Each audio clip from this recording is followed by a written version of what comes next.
Welcome to Nandwat TV. Hii hapa ndio pali unapata kila jambo lote lenye linafanyika nje na ndani. Thank you so much. Tuko hapa siku ya leo kwa kuongelea the video in a trend kuhusu dancing dance ile ya manyoka. Siku ya leo tuko hapa na MD wetu wa Jerusalem under Gashie region. Habari yako? Mzuri sana. Uko mzima? Uko mzima. Wewe unasikiaje kuhusu hii story? Uliona hiyo video? Niliona hiyo video. Na nikaenda through kwa hiyo comments. Nikaona watu wengi sana wanalalamika hapo mahali. Walalamika juu ya dancing snake. But na mimi nasema ni vizuri tuache hiyo mambo ya dancing snake. Sababu hiyo dancing snake inatuharibia sisi kama wana ADC jina. Na kama sisi kama viongozi ukienda through comments kama hizo upate watu wanasema atio hii kanisa ni wao wanasema disco matanga, wanacheza kama disco matanga na si wote. So hii dancing snake wasichana hawa wachanga hawa wawache kuonyesha wamama wazee wakongwe kudance kama dancing snake. Unapata mtoto ako na miniskirt imefika hapa na ana dance hiyo dancing snake akiinama hivi akaenda kuinukia huko mbele. That's bad, eh? That's very bad. So hata mimi nilikuwa nashindwa kama watu wanakuanga na wazazi ama wanakuanga na maume zao. Exactly. Hata wacha wazazi. Baba Mungu unaweza mpata kwa hiyo laini. Ako kwa hiyo laini ya gwaride. Na unapata mama anainama anainuka. Sasa unashindwa surely. Hiyo tunauza sera ya kudance ama tumekuja kwa ibada ya Mwenyezi Mungu? Mimi nilisoma comments nikaona watu wamelalamika au msiongee, mnaongea aje kuhusu hii venye tuna dance. Sisi ndio tunajua, sijui ndio kenda Daudi wali dance paka mangozi kararuka wakina nani. Sasa nikajiuliza kwani watu wana dancing hata hao aliona watu wakidance wakiraruka mango hiyo? Exactly, hata hao wenye wanasema Daudi wali dance paka mangozi kararuka. Hiyo enzi hawakukua. Hata ukiwaambia Daudi alidanzi aje, hawatakuelezea. Hii ni mambo ya majenzi wa siku hizi.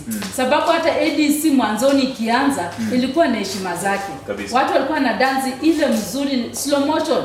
Wimbo inaingia pole pole ni tukitembea tukienda. Lakini mambo ya kusema umefika mahali unasikia mwingine anaambia mwingine unaka viduka yani katika sasa unashindwa how. Mimi hata nimeshtuka juu watu wengi wamesema ongeleni hiyo kitu, tumekaa miaka mingi sana kuna mtu anaweza ongelea hiyo story na hata igende makao makuu saizi piga tu story sasa utoke hapo uende makao makuu. Hakuna mtu utapata mwenye na dance hivyo. Wale watu wana dance Kristo wanajua Mungu ni nani na kunimbua viuno. Waningwe ni kama sijui wameenda club wanatuharibia sifa, and that thing tunataka tu stop. Watu wafiche hiyo tabia zao zenye wanaonanga wanafanyanga kwao. Na wacha nikuambie, ukichunguza sana hao wasichana wenye wana dancing hiyo dancing snake, hawa dance kila mahali. Mkiwa kwa ibada wana dance hiyo dancing snake wakienda penye wachungaji wako. Chunguza hiyo kitu. Wanadansi wakiangalia penye wachungaji wako. Kwa nini? Kutest wachungaji imani yao. Unapata wachungaji wengi wanaingia kwa trap. Unaona? Wanaingia kwa mitego. Mnaanza kusikia wachungaji wa ADC ni wabaya au wameangukia watoto wadogo. Lakini ni sisi wa mama tumekosa kufunza hao watoto ile heshima ya kudance katika ibada. Unaona? Wakiwa kwa gwaride unapata msichana ametoka kwa gwaride anakuja huku mbele kwa mayuzi ama kwa mapasta ana dance hiyo kiuno alafu anarudi huko nyuma. Hiyo kitu ni mbaya sana. Turekebike hiyo tabia, tuache tukue Wakristo, watu ambao wanamjua Mungu, na tujifunze sana. Hata ukitoka kwa nyumba unaenda church, tulikuwa tunaona watu wa kitambo sana. Hata ukienda kwa dini zingine unapata watu wana dress ile smart yenye inampendeza Mwenyezi Mungu. Tujifunze, tusiseme ati mmeongea vibaya kuhusu ati venye tunavaa nini venye tuna dance. It's okay, is your dress is your choice, but sometimes tuangaliange tunavaa nini, tukwenda ku represent yourself. Unajua venye umevaa pia inaonyesha venye unakaa ndani yako. Exactly. Lazima turekebike, lazima tukue watu ambao wanamjua Mungu.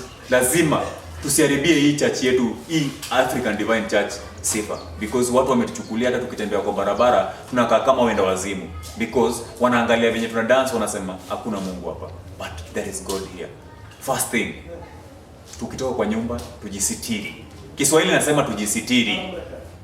Hata ukiwa na bibwana wako ama baba mkwe wako kwa gwaride, jisitiri, kuwe mtu ambaye unajua chenye umeenda kufanya kanisani. Heshima ni kitu ya maana kabisa. Na tutaenda mbele tukiwa na umoja na heshima. Tutaongelea mpaka watu wa stop hiyo mambo yao yenye wanafanya. Hata wataongea lakini wacha waongee, lakini after all tumewarekebisha. Ndio. Si Mungu awabariki. Tuko Nandwa TV. Karibuni. We are there in Facebook at Nandwa TV, TikTok Nandwa TV. Mbarikiwe. Asante sana. Haya, karibu. Amen.